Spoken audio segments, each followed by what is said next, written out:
Coming to get you, Barbara. Here's Johnny.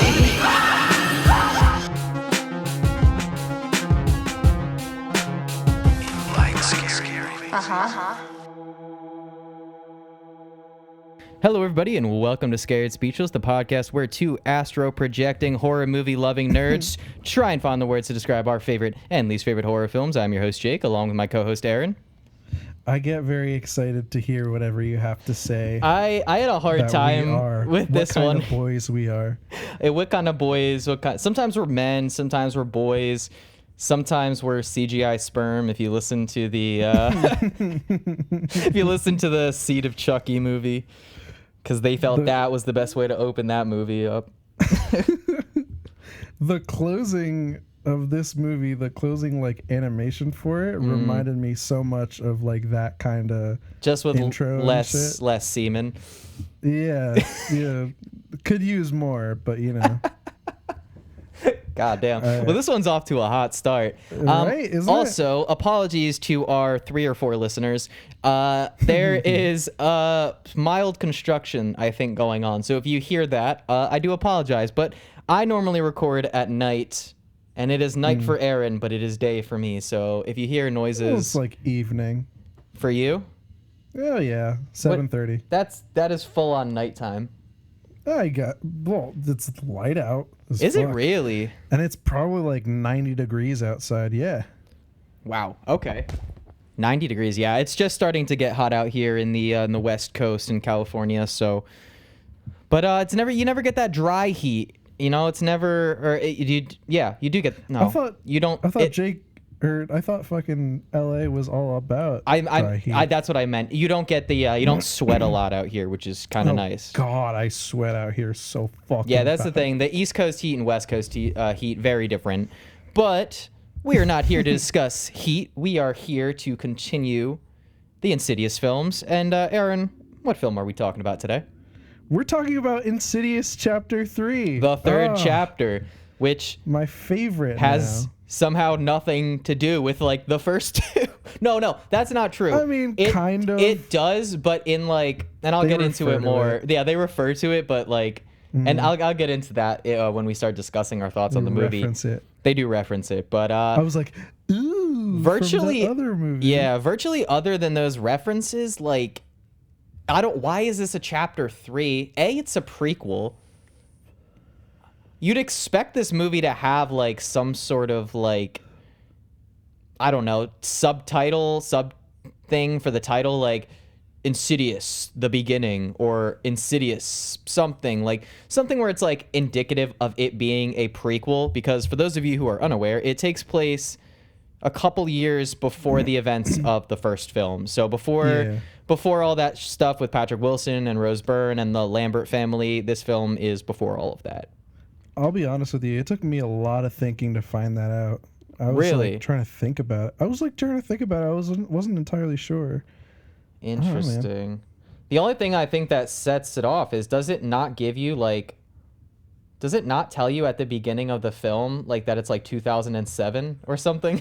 Oh, man, I'm not looking at years at these things. I just watch them. They do entertaining things. No, I feel you. I think the idea is that like that's first... my dynamic, Jake. I know. No. I'm not nitpicking. I'm saying I think the idea is that the first 2 movies take place in the year they came out, so 2010, and so this one would have taken 3 years before that. I guess so. But yeah. Do you have a little... people don't need the plot synopsis. Yeah, I mean, I could talk about... Hang on. Here we go. Yeah. IMDb page right here. Yeah, give them the IMDb one. This movie came out in 2015. Oh, wow. I didn't think about that. I was like trying to think of when it could have This is the... This one and the fourth one are the only 2 I saw in theaters. I did not see the first 2 in theaters. Interesting. Yeah, I wasn't it's rated able... PG-13. It is. Hour 37. 6.1 on IMDb.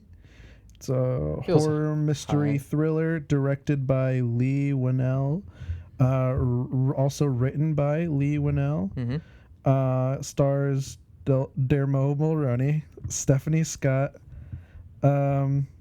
And other people. Lynn Angus Shay. Sampson. You can't forget Lynn Oh, Shay. Lynn Shay. She's like You're that. right. She's like the head of this franchise at this point. You got me there. My Yeah. fucking bad. No, you're good. She's an old lady. Damn. Yeah, dude. Easy to forget. Yeah. Easy to forget the elders. These people. That's a shame. But no, yeah, she's kind of taken. And I remember seeing the review for this film when it first came out from one of the YouTubers that I watched at the time, Chris Stuckman, who still makes YouTube videos and actually has a horror film coming out this year, his directorial debut. Very cool. Yeah. Yeah. Support our local horror movie people. Lovers. Yeah. No, Chris Stuckman's the man. I mean, we're not going to send any people his way. He has like 1 million subscribers. Oh, for sure. But no, yeah, he. I remember him saying in the. We can send him like 3 or 4 people. There you go. There you go. All 3 or 4 of you who listen, go check out Stuckman. Chris Stuckman. Yeah, Great YouTube guy. Anyway, seems like a really nice dude. But yeah, I remember watching his review, and I remember him kind of pointing out how he thinks it's pretty cool that in like modern day. Or I guess modern day at the time, it was cool to have a horror franchise that was led by like an elderly woman. Like you don't really see like a woman in her late 60s, 70s That's true. be like the head of the franchise, the hero of the franchise, really. Right. So it is kind of cool. I like Lynn Shay. That is interesting. Yeah. I did kind of like think about that. I'm like, this lady is kind of old, but she's like carrying this like entire thing. I like she's all. in every Yeah. movie. I like damn. the thing that I always That's like. pretty cool. I love her performance, especially in the first film, and it's when she's first walking through the house, and she like has this like really terrible feeling, but then like snaps back to reality. Like you can tell like she sees or feels something ominous and terrifying, but then like to not freak everybody else out, she like keeps her cool and like immediately switches gears. And I don't know, it's just like a small acting thing that she did, like with her visual, like her facial expressions and stuff that I thought was really cool in the first one. But either way, we're talking about the third one. I will throw this out there. I think this is the weakest of the 3 that we've seen so far. Yeah. And I don't know. Well, yeah. I think a lot of that has to do with A, the story, and B, if I'm gonna have my fancy film degree, I will bring this up, but I don't think the directing was as strong as the first 2. And I think this is... James Wan? Yeah. I'm looking back because I was like, I thought the other ones were done by James Wan, and they were. Yeah. But this time around, it's directed and written both by Leigh Whannell. Yeah, so I think this is, if I'm not mistaken, Leigh Whannell's directorial debut. And right? so, yeah, I think this is the first feature-length film that he wrote, or directed, I'm sorry, after being a writer for so many years with, working with James Wan with the Saw movie, the first Saw movie. He also stars in the first Saw movie. He's kind of a jack of all trades, writes, directs, and acts, because obviously he stars in this movie, directs it, and writes it.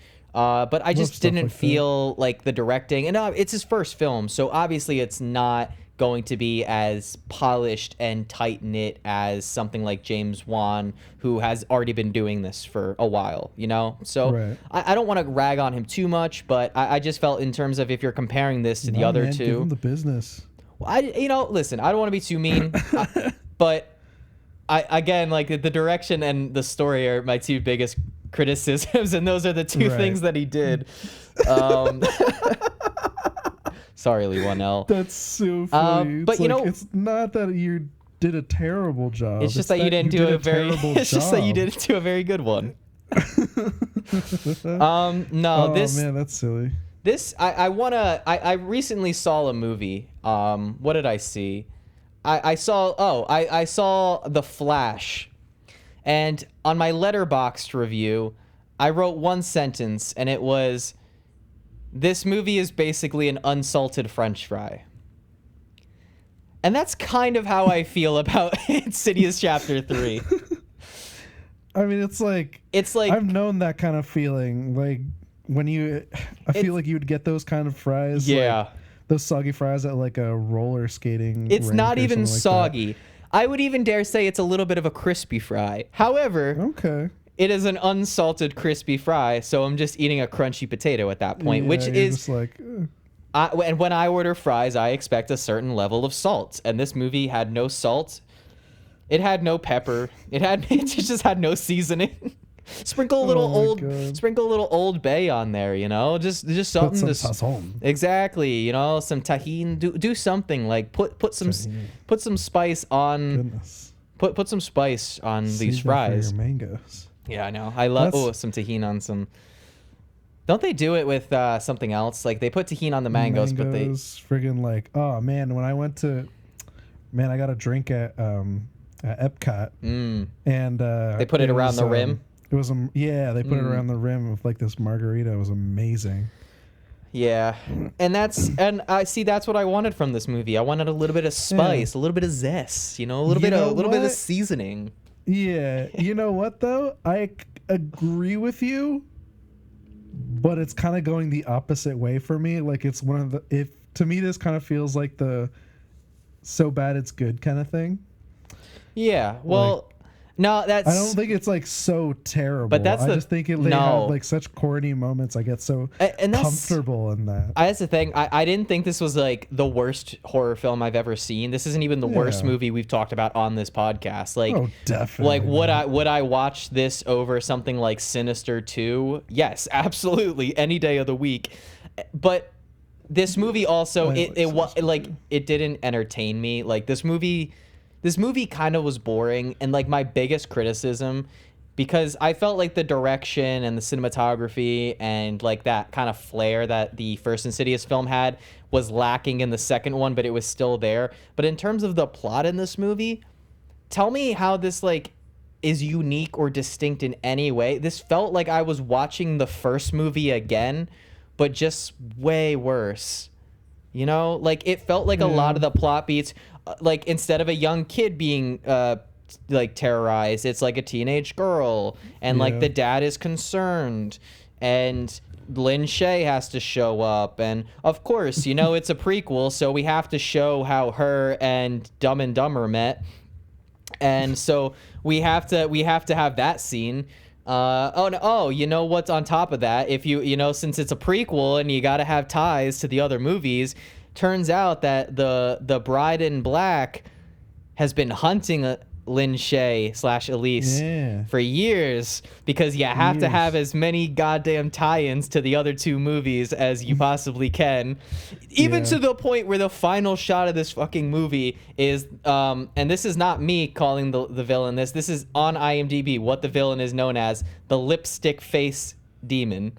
The red and black face, the Darth Maul looking creature from the first one, the one that pops up at the end of this one, is apparently known as the lipstick face demon or the lipstick demon or some shit. Fucking love that. Okay. But nah, dude, it's you were quite bothered by this movie. I wasn't even bothered. I was just kind of bored and like there's some creepy stuff. I think the villain, like, I'm also just like, we talked so much about like the I will take a breath in a second and let you explain why you like this more than I do, but I just have some thoughts that I need to get out. And one of those is the fact see, I lost my train of thought there. Game on and carry on. You got this. Oh, that's funny. James Wan was the theater director. Oh no shit. He likes to put himself in these movies. He shows up in cool. He shows up in like The Conjuring as well. I think he plays like a character like Leigh Whannell plays in these movies, but in the Conjuring movies, but it's James Wan playing them. Because as far as I know, actually, I don't think Leigh Whannell had a part in those. In The Conjuring? Yeah. Oh, it was about the world building. That's my thought. We had talked about how we loved the world building in the first film, but then in the second one, they do kind of build on it a little bit. And the fact that there's a little bit of time travel aspect in the second film, because when Patrick Wilson is stuck in the past, or stuck in the further, this like demon world, he goes back to events from the first film, and you realize, oh, some of those events in the first film, some of the stuff that Renee was seeing was actually future Josh being stuck there. Cool. I just don't, unless I'm wrong, so fucking interesting. I don't remember anything in this movie that like builds upon the world and like does anything interesting with the further or astral projection or builds upon true. the worlds that we've already seen before. It just felt like your generic by the numbers paranormal film. It doesn't feel like it does anything interesting to really stand out. But now I've gotten that out of the way, and I have more, but I would love to hear, because I can tell that you're more of a fan of this film than I am, but I do have one lead-off question for you. Sure. Do you like this more than Insidious 2, or did you like it less? I think I liked it less. It's hard to say, because the thing about this movie is, like, I definitely 100% like see like that, like, blandness. Like, they didn't really do anything. They didn't really take any risks. They didn't like fucking, I don't know, it wasn't as bold as it probably could have been. But like I kind of like, this is a movie where I feel like I could take a little more comfort in that, you know, like, it's like I don't have to worry. I don't know. I don't know. It's very like I felt like this movie was very easy. Like, I can enjoy it just fine and not have to expect anything insane. I already didn't expect anything insane, considering this is like a third movie out of a trilogy. Naturally, like, yeah. I went in with very low expectations, and those low expectations were met. So like, it's like, you know, I set the bar very low, and they were right there, man. They got it. So you set the bar low. They did and Insidious 3 was like, yeah. And you know what? I appreciate it. So like, I don't know. I think maybe if you go in with that sort of mindset, one that's like, oh, this is a third movie, it's gonna suck. Like, you'll have a good time. I think you'll have a good time. That's probably what you need to do. I'm trying to think of third horror movies in a trilogy or a franchise where I'm like, oh, Chucky. Nightmare. That was Bride of Chucky. Nightmare. Yeah. No, it was just Child's Play 3. Oh yeah, it was Child's Play 3. And that's when the franchise starts to dip for me. Yeah, it's weird. He was in boot camp. Yeah, the military school setting. God, could have been so cool had they just done way more with the premise. But that was all right. I was thinking Nightmare on Elm Street, which we haven't done yet. But the third one is my second favorite in the franchise. Oh, is that like Dream Warriors? Dream Warriors, yeah. Oh, that's cool. I didn't get to watch that yet. No, that is a damn good. You could make an argument that one is better than the first one. I'm not going to make that argument, but you could make that argument. That's a franchise I'm excited to tackle. I want to wait till this podcast catches a little heat before we do like Nightmare on Elm Street. Yeah. Or whenever they decide to do. I'm telling you, mark my words, and I would love to go back. I've already talked about it on this podcast, I'm sure. They are going to make a direct sequel to the original Nightmare on Elm Street. They're going to get Heather Langenkamp as what's that character's name? Her character? Why can't I remember? Her character from the original? Yeah, Nancy. She's going to come back as Nancy, and it's going to be like exactly what they did with Halloween. It's going to be exactly what they did with Candyman. It's going to be a direct sequel to the first one. Candyman. The new one? Oh yeah, no, I had no problem with it. It's just the trend. Oh, and Texas Chainsaw. They did it with Texas Chainsaw as well. Yeah. Franklin. Oh God, Texas Chainsaw. Franklin. We'll go back to that episode. That's a good episode. That's one of our more popular ones. I fucking love that episode. I think people so proud of it. I think people like the versus episodes, so maybe we do more of those. Yeah, why not? And by all means, guys, throw in your suggestions. Yeah. All three of you. Absolutely. Get together. I will put it in like a little box and send it to one of us. Your best bet, guys. Your best bet. We are on YouTube now, over on Scared Speechless. Actually, that is where we are getting more views over on YouTube than we are on Spotify or Apple Podcast. Ooh, so go you check. Tell me that. Yeah. It's not by a lot, but go check out our YouTube, guys. Leave a comment. You can also message us on YouTube. That'd be so cool. Yeah. So let us know, guys, what movies you would like us to talk about, or if there's like certain movies that you want us to compare, blah, blah, blah. I think we've done 2 versus episodes. I think we did Black Christmas, the original, versus the 2019 film. Also a great episode. Check that one out. What? Oh, that was old versus new, I think, for the Black Christmas. They one, both were. Oh yeah. Yeah. Usually it's old versus new, but like. Oh well, yeah.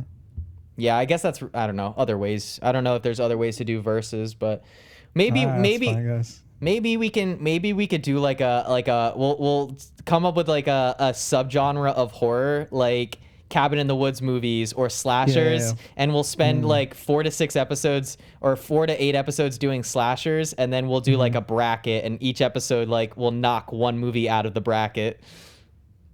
You know, we'll do like a little tournament style. That's some good shit. A little tournament style. Like that. Yeah, so let us know, guys, if you would like that in the comments. So again, specifically YouTube. I don't know how you can comment on Spotify or Apple Podcasts, but Well, we'll talk about our contact information later. absolutely. Or, Yeah. We'll tell you guys where you can DM us specifically. But can we talk about the acting in this movie? Oh my god, thank god. I just like, it's hard to tell sometimes if I'm like bugging or not. You are This not acting bugging. was so silly. It made me giggle so much. I had such a good time giggling at this freaking movie. I've seen Dermot Mulroney in so many things. He plays the DILF. He always plays like a hot dad. Doesn't he ever? He always plays like a hot dad. Mm-hmm. But man, I never knew it because I think the only things that I'd really seen him in were brief cameos or small roles in like dramas like Shameless, or also sitcoms like New Girl. New Girl. And New Girl sitcoms, yes, I'm not gonna take down sitcom actors, but like acting on a sitcom, I think takes way less acting chops than something like a feature length, you know, semi big blockbuster horror film. Because like the Insidious films were quite popular in the early 2010s. Like they were popular films. However, I just do not. He was so goddamn bad in this movie, and he's really, really bad in Scream 6 too. It's like every line he delivers makes me just want to like just laugh. But this movie is so boring that I don't even laugh. No, I giggled. I had a good old time. What did you think of Stephanie Scott's acting? Oh, I share a birthday with her. Fun fact. Do you really? That's She fucking awesome. December 6th. Sorry, birthday buddy, but man, she was not good in this. Oh, that's a shame. Yeah, I mean, yeah. Is there? It was silly and it made me giggle. I know the one scene that I need to talk about because it's been on my mind, like itching to get out. Preach, brother. Is the the one where she goes to an audition, and she's like going to an audition for acting school, like a drama school or whatever. And she's like, this is my dream. I've always wanted to go to this school. This is what I want to do. And so she prepares for her audition.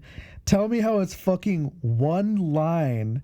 Like she was like, this is like day of, she's like trying to prepare whatever. Dermot Mulroney's like, hey, do you want to help take care of your brother? You're stupid or whatever, or you're being selfish. And that was a like, really good Dermot Mulroney impression. Thank you. He sounds so rugged. I love him.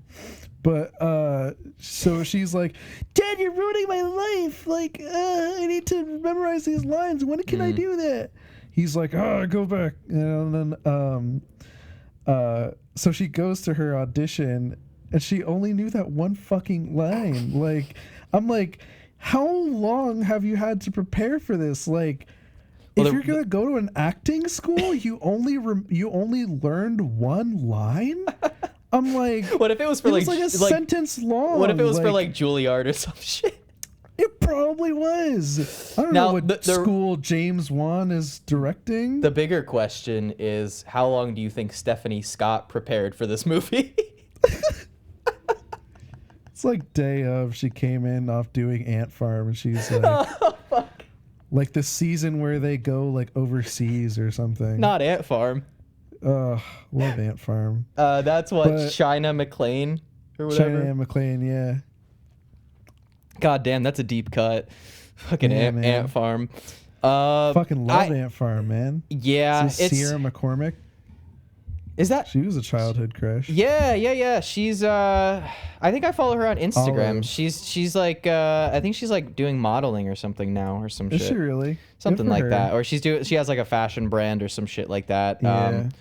But yeah, dude, it sucks. Like, it just felt like everything in this movie is just like a lesser version of the previous two. The cinematography is worse. The acting is worse. The writing is worse. The music is worse. The world building is worse. It's a lot of worse. Tell me how you really feel. Damn.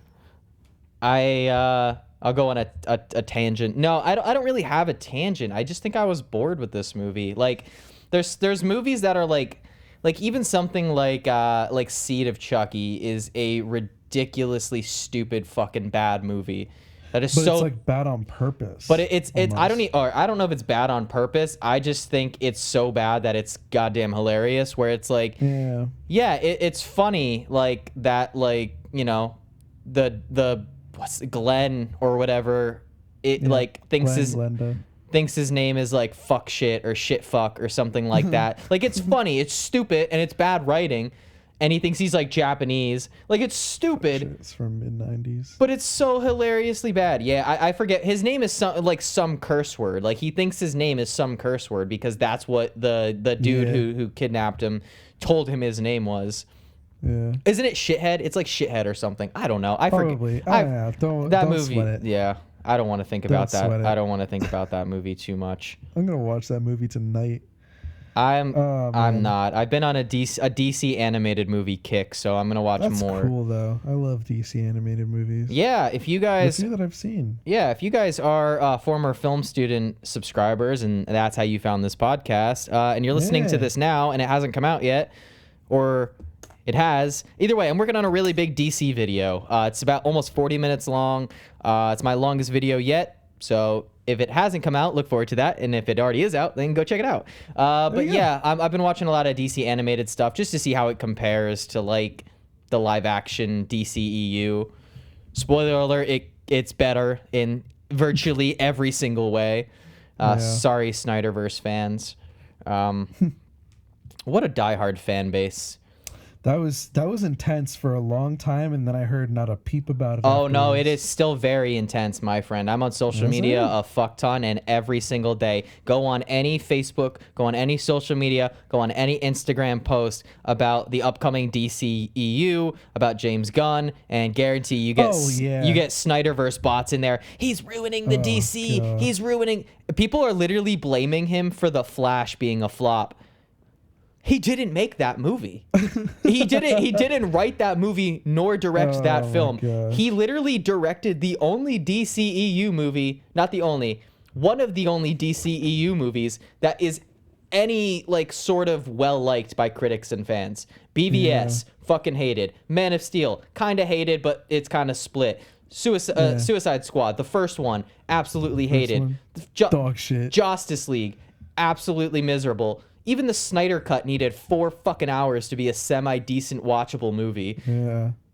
James, the Suicide Squad, dope. James Gunn, so fucking good, dude. Absolutely. And then later made that HBO Max show, Peacemaker. Peacemaker's which fantastic. was such a good show. Peacemaker is fantastic. With one of the best fucking intros to anything I've ever heard. It's like that and Succession. That and Succession are like my 2 favorite intros ever. And The Sopranos has a sweet place in my heart. But watch Succession. One of the best shows ever. I really should though. One of the best shows ever made. Top 5. Like absolutely incredible. But I guess we should talk more about this movie. Scenes that oh my god, you guys can't see it, but like he's like, I guess we should talk about this movie. Like head and hands. Oh my god, he's so upset. I'm also a little burnt out. It did come straight from a work shift. But either way. Either way, this movie, it was tiresome. But one scene I did like. I like when. So for those of you who haven't seen the film or haven't seen it in a while, she ends up breaking her legs in the similar way to how they put Dalton out of commission in the first film by having him fall and having him stay in a coma. They kind of put her out of commission by having her get hit by a car and break both of her legs. Which the scene of her getting hit by the car was so fucking stupid. It was so funny. I laughed so hard. Cars make noises, right? Like when a car is approaching, it makes a fucking noise. Not a Tessie though. Yeah, maybe she got hit by a fucking Tesla. Yeah. Oh my god. Look what you did, Elon. They better have fucking paid for it. That's Stephanie Scott right there. You treat her with care. Yeah. Anyway, she gets fucked up. She gets clocked by a car, breaks her legs. Sucked. Well, like following Haley Kiyoko. Kiyoko's in this movie. I forgot to say. Guys, we got what's her name from Ant Farm, and then we got Haley Kiyoko from Lemonade Mouth. That was their big move. Was they were like, all right, guys, first 2 movies. I know we got like a seasoned actor with Patrick Wilson, and Rose Byrne is kind of coming up, and she's pretty famous. You know, she's just about to be in X-Men. You know, she's been in Stephanie stuff. Scott in X-Men. No. Rose Byrne. She's in First Class and X-Men Apocalypse.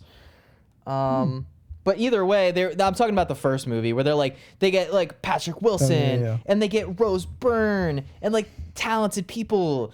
And then for this movie, they were like, yeah, let's get the guy who plays DILFs on television and two Disney star actors, and that'll fucking do it. And I'm not saying Disney stars can't be great. I think Zac Efron is actually a pretty good actor. And I also think that Ross Lynch is a pretty damn good actor. Oh, man. Like, he did a pretty good job. Yeah, I think... Yeah. Oh, man. He was in that one movie, like, Social Status or something like that. I don't remember, but it's like where he... Is that where he gets bullied by the hockey players? Yeah, I think so. I just saw a clip of that the other day. No shit. Did you really? I had no idea what this movie is called, but it showed up on like my Instagram reels or some shit. Yeah, it made me giggle so hard. Yeah. But the scene I like after she gets fucked up by the car, stupid scene. There's a scene later in the movie when she gets possessed by the demon who is dubbed the Man Who Can't Breathe. They have really bad names for their characters. The Bride in Black, the Man Who Can't Breathe, and the what was the other one I just said earlier? The Darth Maul lipstick face. Lipstick face. It's lipstick face demon. That's so bad. It's such a bad name for a demon. I mean, it's like you have cool names like in like I love in Sinister. His name is Bagul. Awesome name. Yeah, and like The Conjuring, it's like Valak. Like these are awesome names. Yeah. And then you have Lipstick Face Demon. The actual fuck, man. Oh god, so silly, man. Like I don't want to be that guy, but I'm gonna be that guy. There you go. I'm writing a very extensive fantasy pilot right now. There you go. With the hopes of selling it to Netflix. That'd be rad. I can't really specify on the podcast what it's about because that might hurt my chances. But either way, guys, even the most minute of characters who show up for one single scene, me and my writing partner will, no joke, spend 20 to 30 minutes, maybe longer, on coming up with an actual decent name. And so you're telling me when they're writing this script, the main bad guy of the first fucking movie, and they come up with Lipstick Face Demon? That's the best you come up with? Yeah. I mean, I guess I feel like some part of the horror is also in the mystery. Like, who are these people? And so they're essentially unnamed, and then in the credits, you kind of have to name it like that. I would have, literally just preferred Red and Black Demon. Lipstick Face Demon is that's also true. Fucking stupid. Or just call him evil Darth. Oh, no, Darth Maul is evil. Just call him horror version Darth Maul.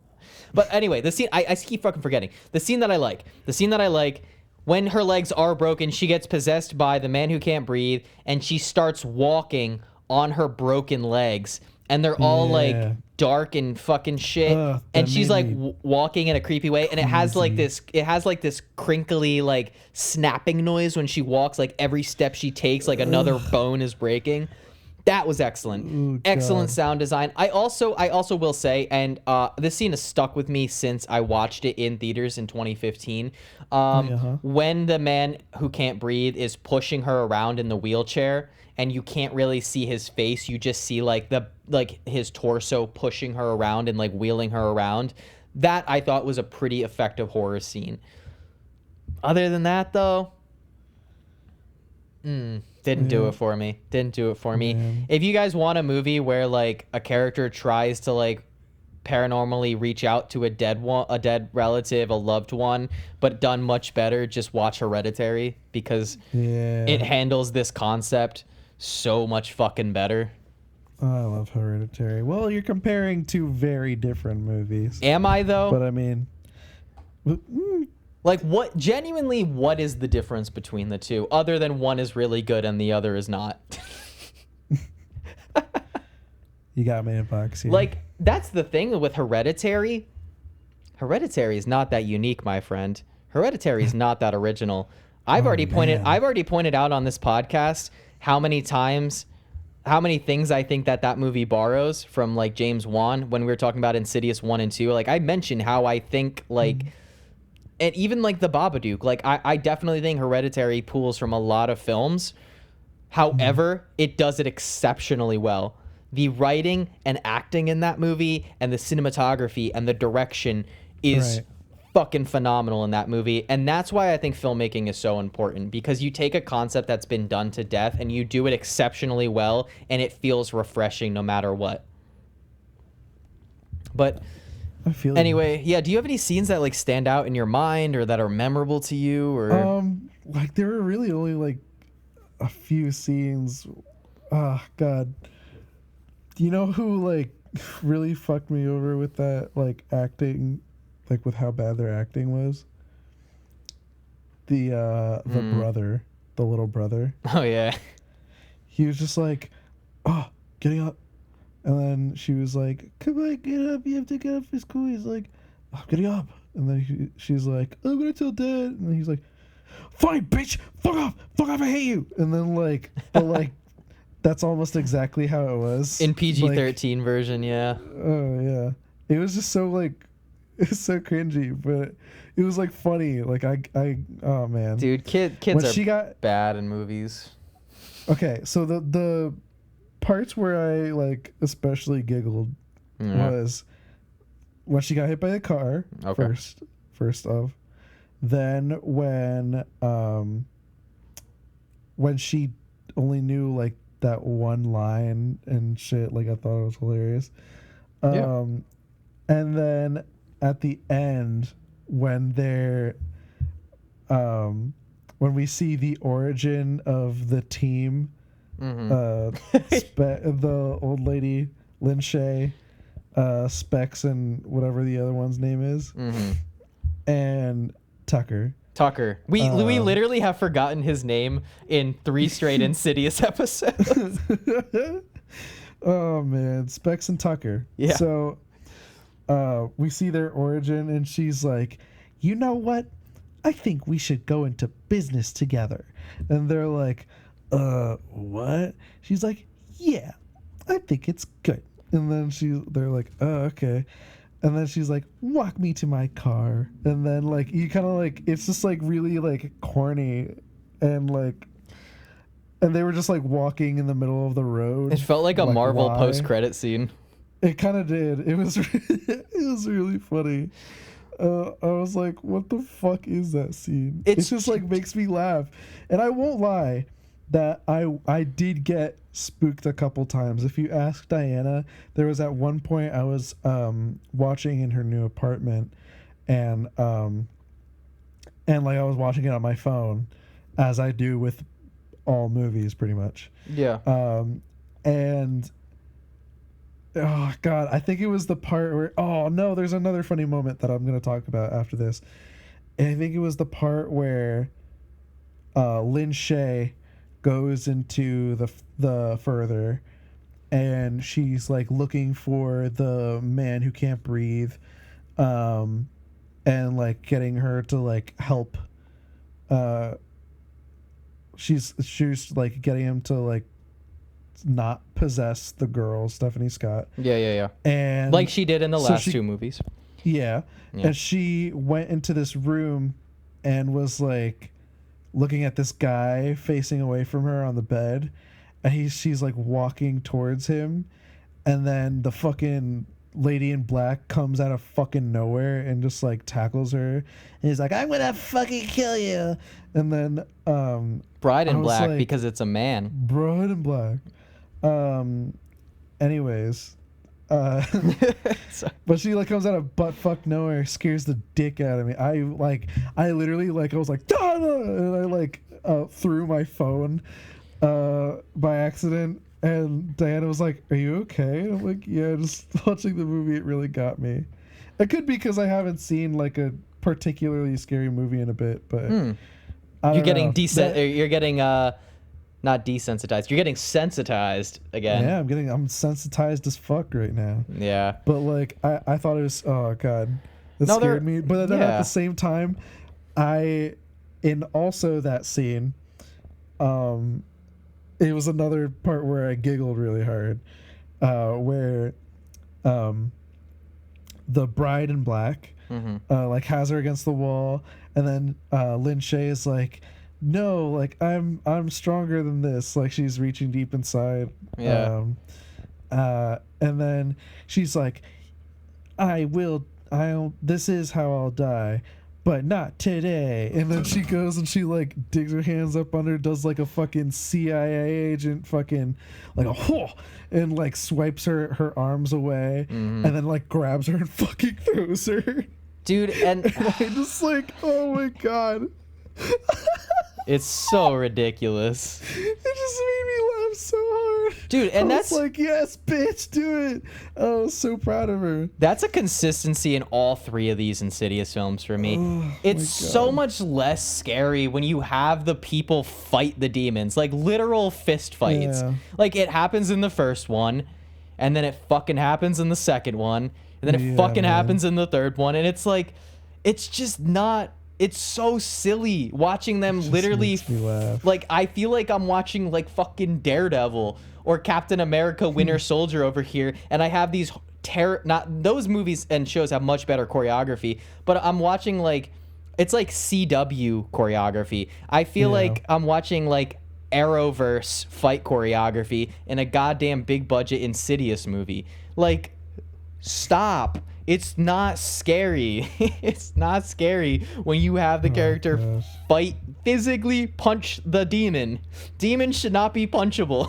I feel like I don't know. I found that entertaining though, because it's like, even there was another scene where Stephanie Scott is dragged by the man who can't breathe up to like the floor above their apartment where he Yeah. had killed, technically, sort of, No, yeah. a different lady, and she was like thrown out of her wheelchair, and so she like can't really move very much, and then this other fucking spirit or demon, which is like a girl with no face, That was kind of and creepy. she's like, Yeah. it was pretty creepy, The but then I was faceless like, characters creep me out. I will say, the whole faceless thing gets to me. it does creep me out a bit. Oh my god, when she came out without like hands, that freaked me out. That freaked me out way too much. I was like, okay, that's a lot.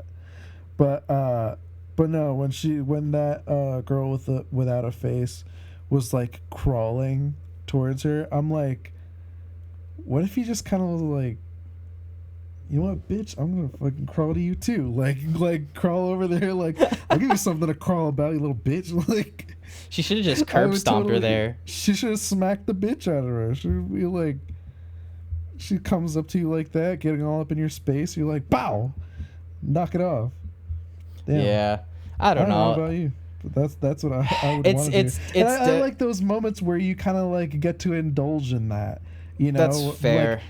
like, although in this instance, I feel like it was kind of silly, but for something like Scary Movie, you know, like that, like, and that's more like entertaining, like in like a tee kind of way. And that's Because it's like, yeah. you know what I would, it's like, that's what I would do in a movie, in like the horror movie or whatever. Oh yeah. Like I would do this, like whatever, and then my I thing would is- slap that bitch, and then she Yeah, did. she does. It's just I don't necessarily. Maybe that's my own fault, and it's not like I expect a lot from the third Insidious movie, but it's just Right. after the first one, which I still think holds up pretty well, you know, fairly enough, especially about 13 years later.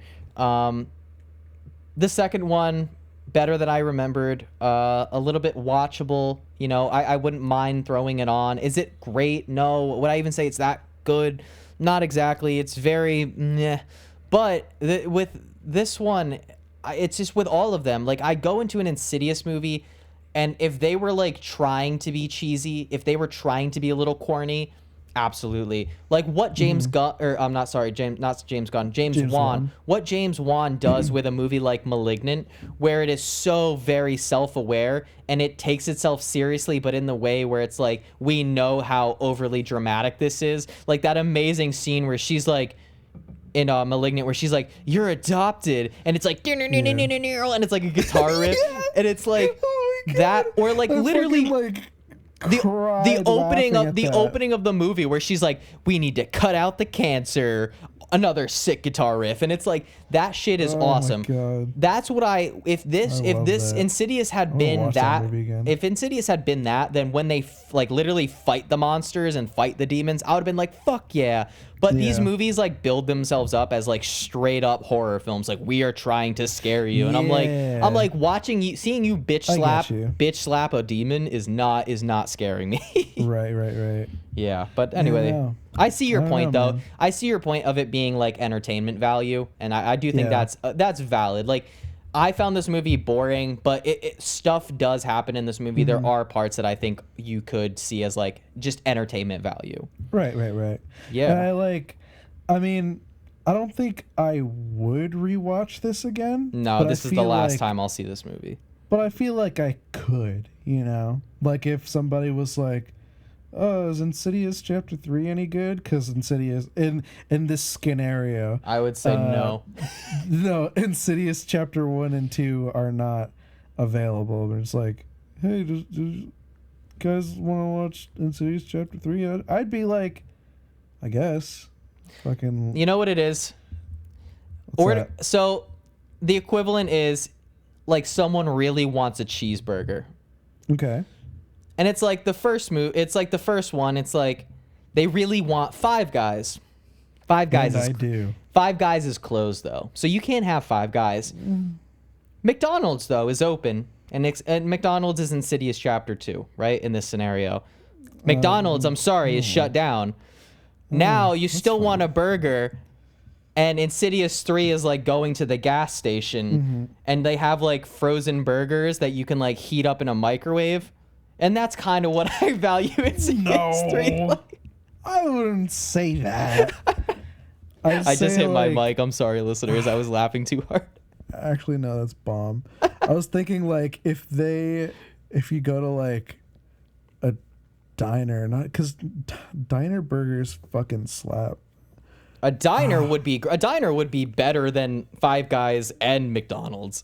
I don't know about Five Guys. Listen, No, here's the thing. If it wasn't the fact that it costs like $1 million fucking for one burger, like No, I get that. Yeah, no. It's not And even the fact that it is the doesn't price. come with fries and stuff. But like, most pubs and bars Or are a going drink. to have better burgers than Five Guys. Like Five Guys is the best fast food burger. But when you compare it to legitimate burgers, it's not going to stack up. I suppose. Not for seven. I can go to a decent restaurant and get the same burger but better. Oh, what about like instead Insidious Chapter 3 is fucking Arby's. You can't You even know get a what? burger. I wasn't You can't even get a burger at Arby's. They have the new A5 or Wagyu burger. Do they? I thought they went out of business. I liked it. They keep telling me they have the very meats, and crunchy. I just don't. I've tried the meat mountain before, Arby's. and that destroyed. We have the. Can I say that? Is that like? Yeah, is you that, can.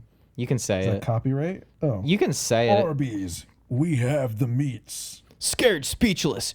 We have The nothing. beats. The beats. Yeah.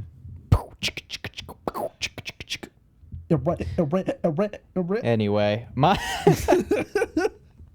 anyway, Oh, fun. yeah, I think I've gotten all my thoughts out on this movie. I don't think there's a again, it feels like the first movie, but just like a lesser version, like a lot of the same beats without like I cared so much more about the Lambert family than I did about like Dermot Mulroney and Stephanie yeah. Scott. Like I just cared much more for those characters, and it's because I think this movie tries to get you emotionally invested in this character solely. I really never was. No, I wasn't either, and it's because they think that just having a dead mom is enough.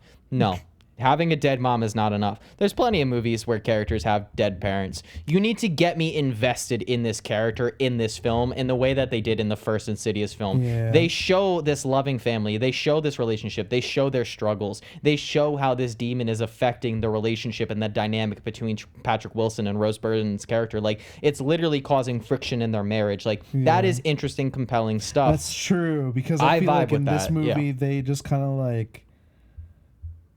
like showed everybody whining about everything, and then everybody's whining about how life is hard, and then it's like, okay, I know that. Yeah. Can like we have some like personal shit, please? Like, I don't know. Yeah, no, it's... The kid is a really bad actor, and the more I think about it, they're all boy? not good. Oh god, They're he's just- so annoying. Other than the characters who return from previous films, the acting in this was just... Right. I'll give you a little secret, buddy, though. It's gonna get a lot worse with the fourth one. Because I do remember that one. Oh boy. But that being said, do you have any other thoughts on this movie that you want to get out? Do you want to see about some trivia facts? Before you look at that, I memorized one trivia fact that I think you're going to find really interesting. There Go was for it. talks, there was heavy talks, like they were legitimately considering doing this movie, and it was going to be a crossover between Insidious and Sinister, and it was going to be called Insinister. And Are you? No, dude. I am not joking. It's in the Wikipedia for this movie. Go look it up. They were strongly considering taking this movie, or not this one, but this franchise, and crossing it over with Sinister. I just hope that strongly considering is not as intense as I'm like thinking. It's more so, it seemed like the studios, were they both Blumhouse? I think they might be both Blumhouse. I'm It pretty was sure they are. It was either in-house talks from Blumhouse between like the creators of both franchises, or it was both respective studios in talks. I don't think a script was written. I don't even know if like a plot synopsis or an outline had been done, but all I know is that they were in talks to cross this over in the same way that I remember a couple years back there was serious talks of crossing over the Jump Street movies with Men in Black. What? That was Why? they were in talks to bring Channing Tatum and Jonah Hill into like that Men in Black type world, which I don't know how that would have worked, but I do think the Sinister Insidious one could have been interesting, because all you have to do is make Bagul a demon from the further, and there maybe he's like one of like the most demonic presences in the further, and like imagine like Lin Shaye going up against like Bagul. That could be kind of cool. Yeah.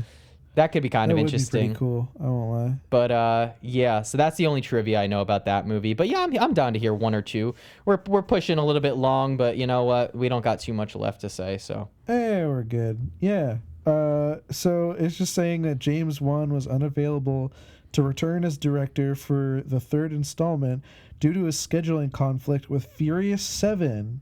I didn't know he did that. Mm-hmm. What the fuck? He did. That's one of the better directed ones in the franchise as well. Isn't that the one with the where Paul Walker died?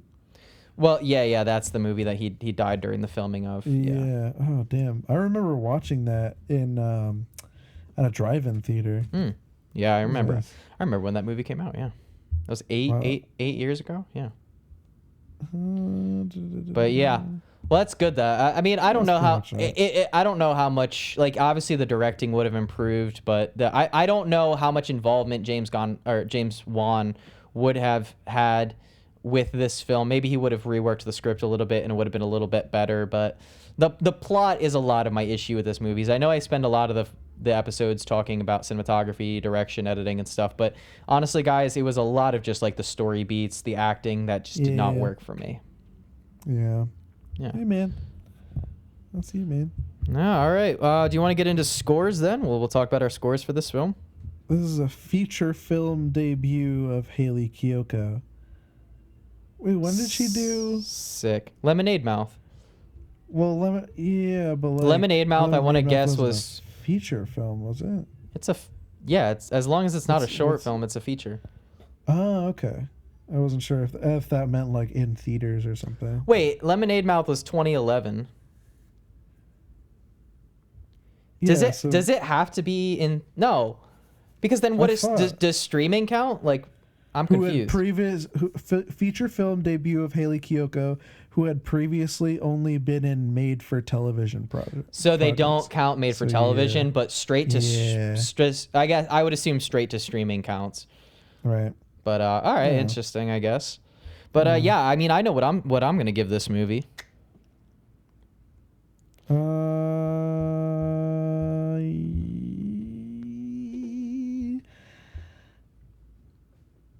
Okay, yeah. I think I'm good. All right, I'll go first. I am gonna give this movie a 4.8 ant farms out of 10. Damn, dude.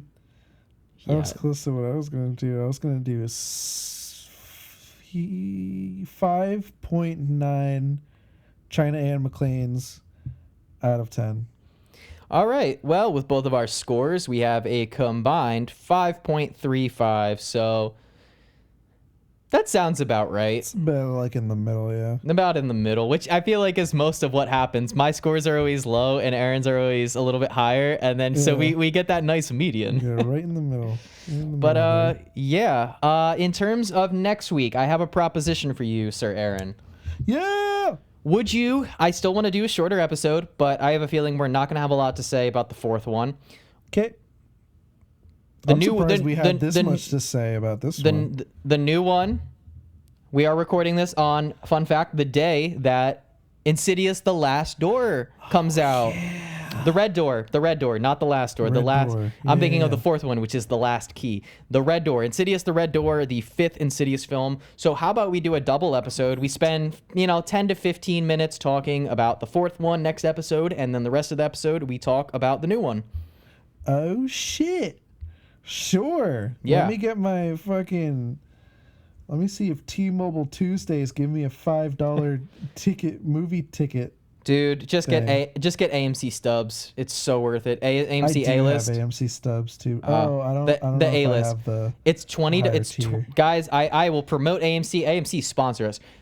Dude, nothing is more worth it than AMC A-list. It is $20 a month and you can you can see 3 movies a week for free, Yeah. no limitations. There's no upcharge for IMAX, 3D, nothing. So if Really? if you see one IMAX movie in a month, your subscription's paid for. I've had weeks where I've seen That's crazy. I've had weeks where I've seen an IMAX movie, 2 regular movies in 1 week, and it cost me the same as if I would have seen 1 movie a month. It is so That cheap. is wild. And if you're A-list, you get to go in that gold members line and skip the big line, which is kind of cool. But yeah, guys, I'm in the middle of nowhere, so that's totally fine. Like there's never a line. there you go. But yeah, amazing. so there you go, guys. So many movies I want to watch now. No, I know, right? It's fantastic. I see movies that I don't even want to see now. But with guys, so you already heard it here first. Next episode, we're gonna be doing a double episode. It'll still be a shorter one. We're gonna do Insidious the fourth one, which is Insidious: The Last Key, and we are also doing the new film. So head out to theaters, go see the new one, directed by Patrick Wilson. It's the fifth Insidious film. Maybe it's the last one. I'm not too sure, but it's cool. It's kind of a continuation of the first two movies. This is the real Insidious Chapter 3 because this is a legitimate continuation of the story from the first two films. They bring back Ty Simpkins, who plays the kid in the first two films. They bring back Rose Byrne, Patrick Wilson, the kid who plays Foster or Forster, whatever the fuck his name is. They bring them all back, so I'm really excited for that. I hope it's good. I hope it's this year has been kind of decent for horror films. Nothing amazing yet, but maybe this one will be the one that kind of kicks things off. Either way, guys, check out both of those movies before next episode if you don't want to be spoiled, because we will be talking about both of those films and all of the plot details. With that being said, you can find this specific podcast on Apple Podcasts, Spotify, and YouTube now. So follow us on any one of those three or all three if you want to be generous. You can find us on Instagram at Scared Speechless, all one word, all lowercase. You can also find us on Facebook under the name Scared Speechless as well. And you can find me specifically on my own personal YouTube channel at Former Film Student. Guys, I'm shooting for 10K subs at the end of the year. If I hit 10K subs, I'm going to cut off my long hair. I know y'all can't see me, but I have hair past my shoulders at this point. Aaron, before the episode, referred to it as Jesus hair. It is very long at this point. It's luxurious. I look like Chris Hemsworth right now. It's beautiful.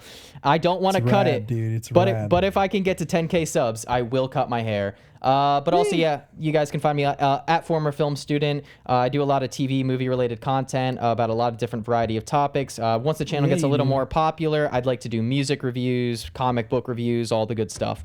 But that's down the line, so follow me over there. You can follow me on my personal Instagram at BoozJacob, spelled BoosJacob, all underscore or all lowercase, all one word.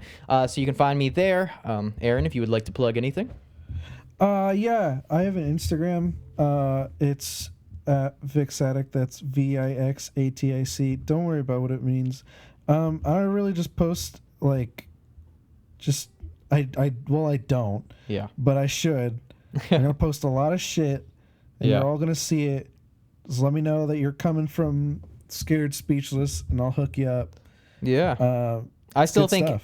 think Aaron should do a YouTube channel. So give I don't Aaron know. the encouragement, guys. Let him know. I've been thinking about it. You I've been should. thinking about it. I'll You see should. what I do. I'll give you a shout out on my channel. Send some subs your way. Oh, much appreciated. But yeah, guys, I think that is it for today. Last thing, like I already said, Insidious 4 and 5 will be our next week's episode.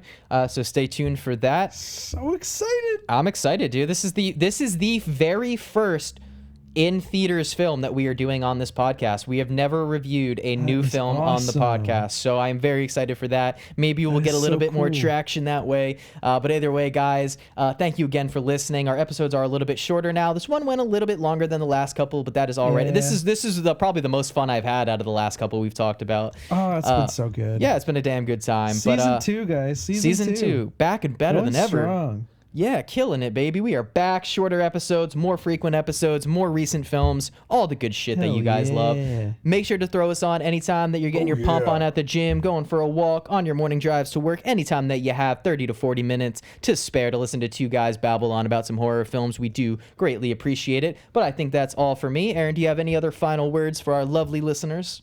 Put us on when you're kicking it at your house and you're putting on Disney Plus so you can watch some good old Ant Farm episodes. Just like watch Ant Farm, but keep us listen to us at the same time. So it's just really confusing. Put us on if you're really sad about your dead mom. That is it. Damn. Hey, it's in line with the movie. It works. It is. It's it is. I a can't fine disagree joke. with you there. All right, guys. That is it for today. And as always, thank you guys for listening. We will see you on the next episode of... Oh, last thing. I forgot. We have a TikTok. You can follow us we have a at TikTok. you can follow us at Scared Speechless on TikTok. I also have a TikTok for my at Former Film Student channel, so check out both of those. You can find us on TikTok there. Absolutely great. Love it. Great. Awesome, guys. That is it for today. I will see you on the next Yeah. episode, and goodbye. Peace out.